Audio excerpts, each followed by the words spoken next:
final match of the season saw Haywards Heath 1s hosting Horsham's first 11. And just before we get started, I want to say a big thank you to everybody who's watched across the season, whether you've watched one match, whether this is your first, or whether you've watched all the matches over the season as we've progressed. We really appreciate your support, and Rich Carter too for making these highlights possible. But without further ado, on to the match, and on to the changes in the teams. 3 for Horsham: Alfred Haynes, Tom Clark and George Bamford. Out for Chris Nash, Sam Martin Jenkins and 13-year-old Bertie Messenger. And just the one change for Haywards Heath: Josh Frame out, Charlie Rutter came in. On a beautiful sunny day at Clare Park, Horsham won the toss and elected to bat first. Charlie Rutter opened up with Joe Willis the batter and Will Beer the non-striker.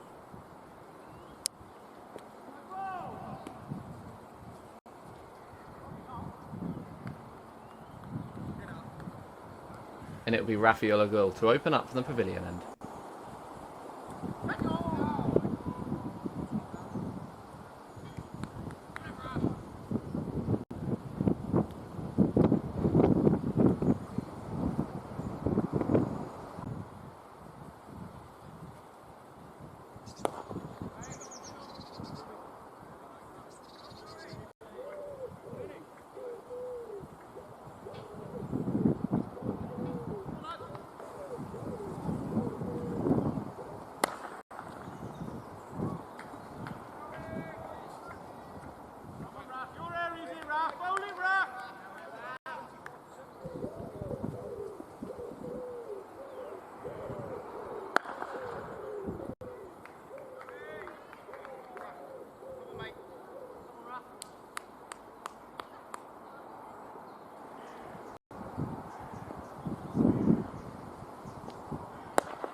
Rutter fumbling the catch that could have seen Will Beer out for nothing, but would he come to regret that later on? 15 for none. Will Beer yet to get off the mark.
.50 up for Horsham for no wicket. Willis moving up to 25 runs, a runner ball, as was Will Beer on 22. The majority of the shots very, very, very technically correct. And this is exactly what you'd expect from a team near the top of the Premier Division.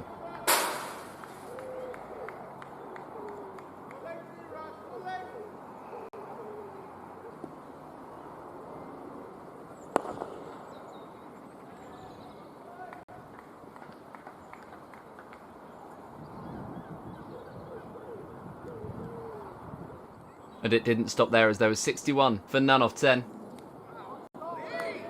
Ollie Moore replacing Charlie Rutter at the Sydney Road end.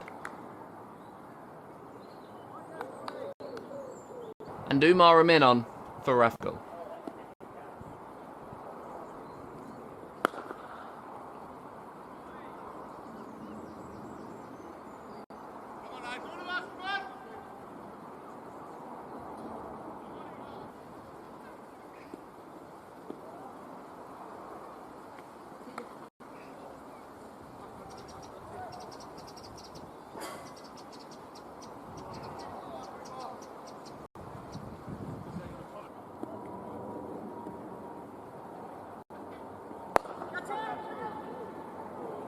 And was that an opportunity for Umar Amin to break the first partnership? Fielder made a good effort for it, but Beer survived another.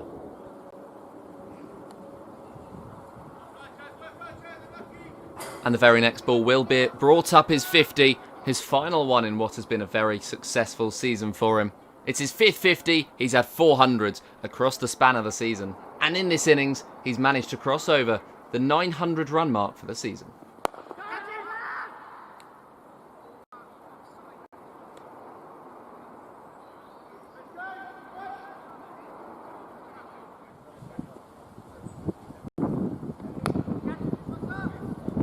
And from that point, the runs just kept flowing. Beer with the first 6 of the innings.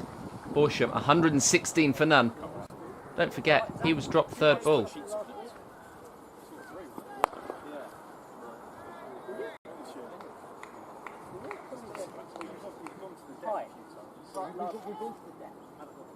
Omin was expensive in his 6, and Johnny Phelps came on to slow the ball down, hopefully provide a bit of turn.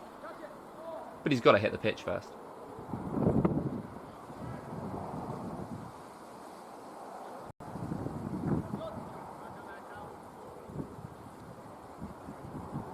And Fred Wallace hoping to do the same thing from the Sydney Road end.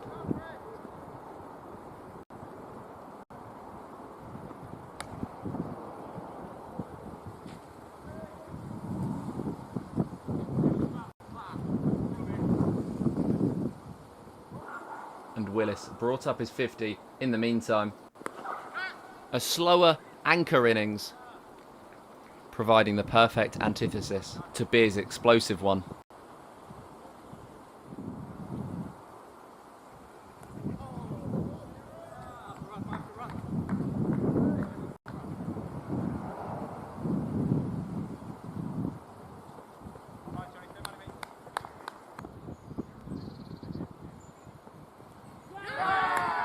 Phelps had a breakthrough, getting a little bit of turn. Will Beer not spotting it, playing it right in front of him, and he's nicked behind to Guy Moore. Finally, the first wicket fell. 154 runs scored. Will Beer 93 of them, and he's gone at a runner ball. A very, very well played innings, a very, very good opening partnership.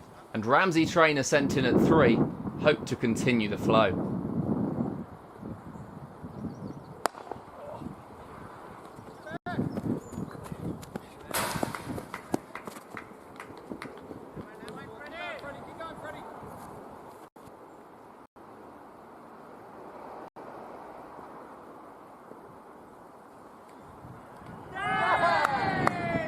But Willis would not get the chance to replicate his 100 in the reverse fixture as he nicked off to Guy Moore once again. Moore getting his 2nd catch of the innings. Haywards Heath getting their 2nd wicket of the innings. And that was the opening partnership gone. 2 new batters at the crease. Traynor joined by Nick Oxley. And Callum Smith hoping to find his own opening at the pavilion end.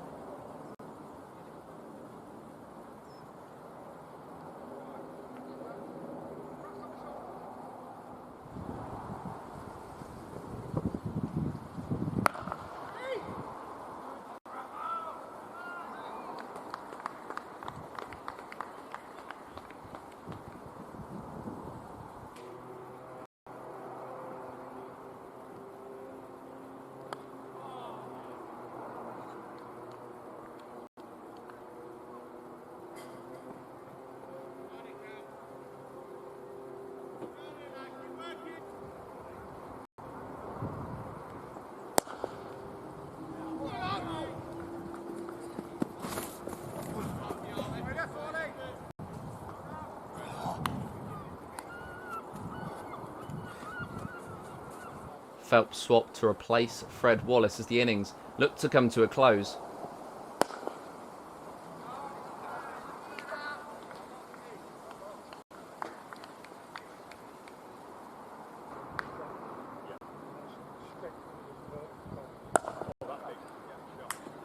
And Horsham looked so set to get a big total on the board. Traynor with his first and Horsham's 2nd 6 of the innings.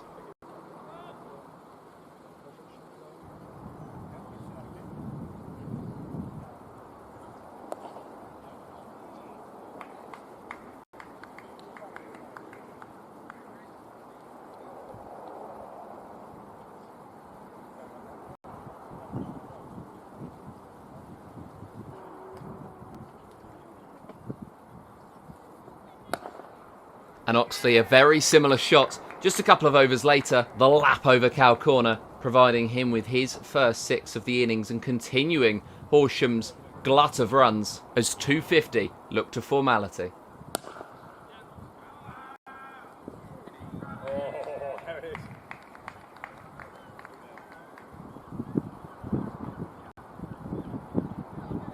And it was brought up in the final over. Trainer's 50 brought up too.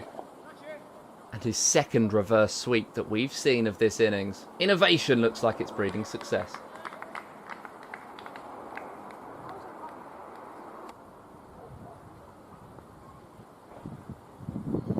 And one more, why not in the final ball? Them managing to get through for 1 and 259 for 2 was a big, big score, especially at this point in the season.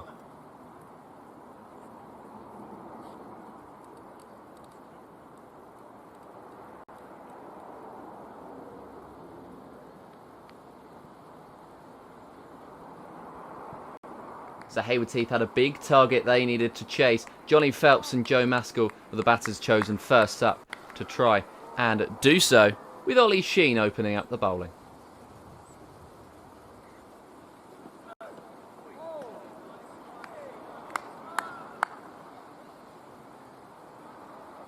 And Oliver Avenel, the other end.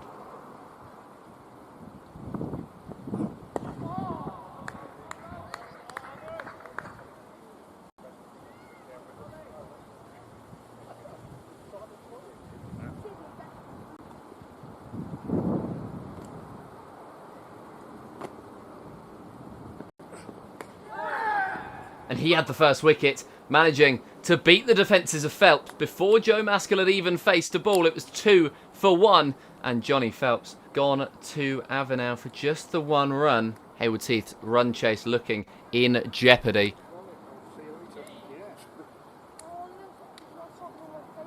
But Umar Amin would join Maskell at the crease, face 4 balls before Maskell's first. And Maskell's last as well. Sheen trapping him right in front. And Haywards Heath 3 wickets for just 2 runs.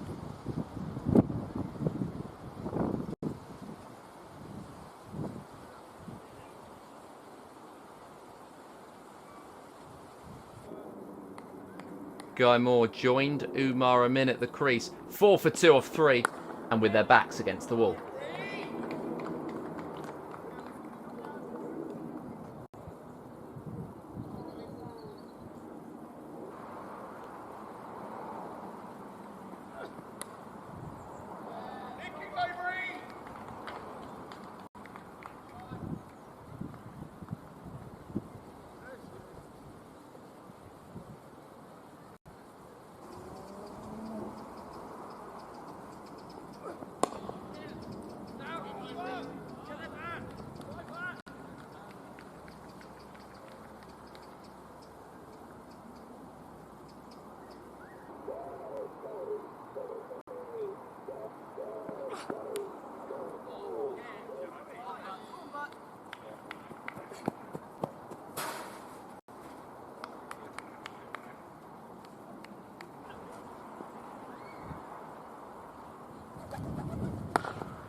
A fabulous counter-attacking effort for the 3rd wicket between Moore and Amin.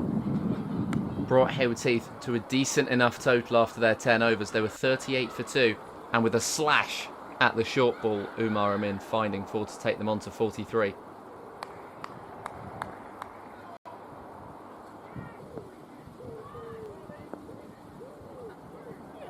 But it could be jeopardised by the appeal for the LBW. And indeed it was. Umpire liking it and sending him in back to the pavilion. Ollie Sheen taking the wicket of Haywards Heath's international. 46 for 3 now. Sheen with his second. And Amin gone for 15. Callum Smith joined Moore and Bertie Foreman enter the bowling attack.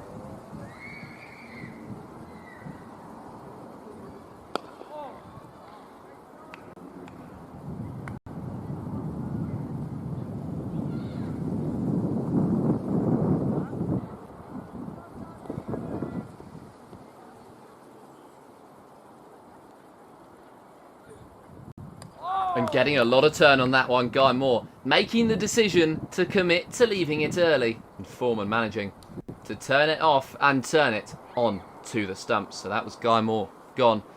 46 for 4. His and Smith's partnership not even able to pick up a run. Ben Matthew joining Smith, hoping to change just that. And he did, bringing Haywards Heath's 50 up.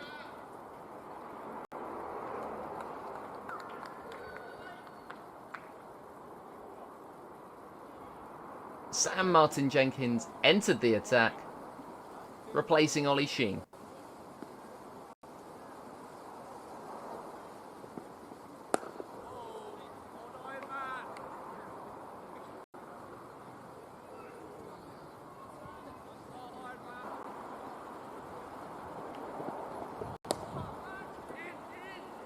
Smith flicking it into the leg side. Looking to get it over the infield, but he just managed to pick out George Briance. And he was gone for just the 4 runs. Haywards Heath 63 for 5 now. And the result was looking like a formality. Ollie Moore joined Ben Matthew. But Matthew gone with Bertie Foreman's first ball of the next over. Nick Oxley taking the catch. 63 for 6 after 15.1. And well, Haywards Heath not looking anywhere near chasing this total.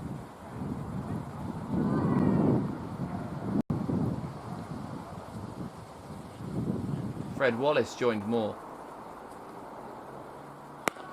who under pressure played an exemplary shot for the first 6 of the Haywards Heath innings.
Excellent field placement as Moore went for that shot one too many times.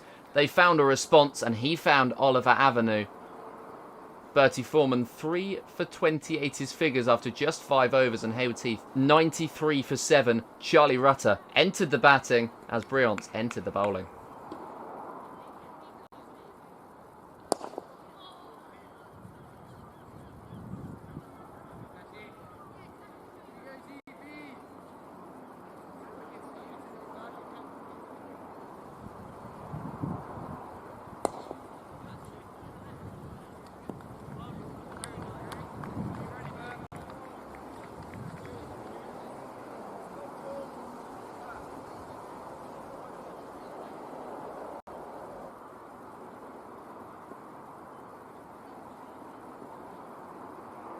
Wallace clearing the leg, not timing it at all, and already walking off before the catch was taken. He knew his fate. Will Beer under it, and Wallace gone for 16. Haywards Heath 99 for 8 now.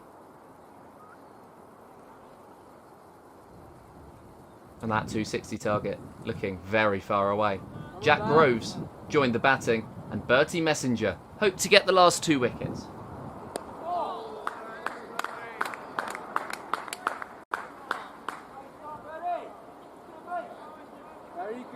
And again.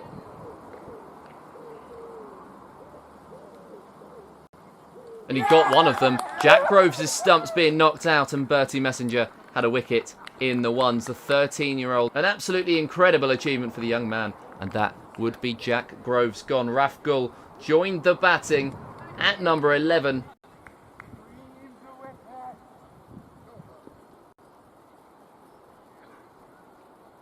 Swung at one, and Messenger hit the stumps for a second time in a row. So ended his first ones game, 2 for 3 after 1 over, and he would be on a hat-trick ball in his next match. but his next match most likely not for the ones as the season comes to a close. Haywards Heath with a little bit of a drab end to what has been a successful season, staying up in the ECB Premier Division, and we go again next year.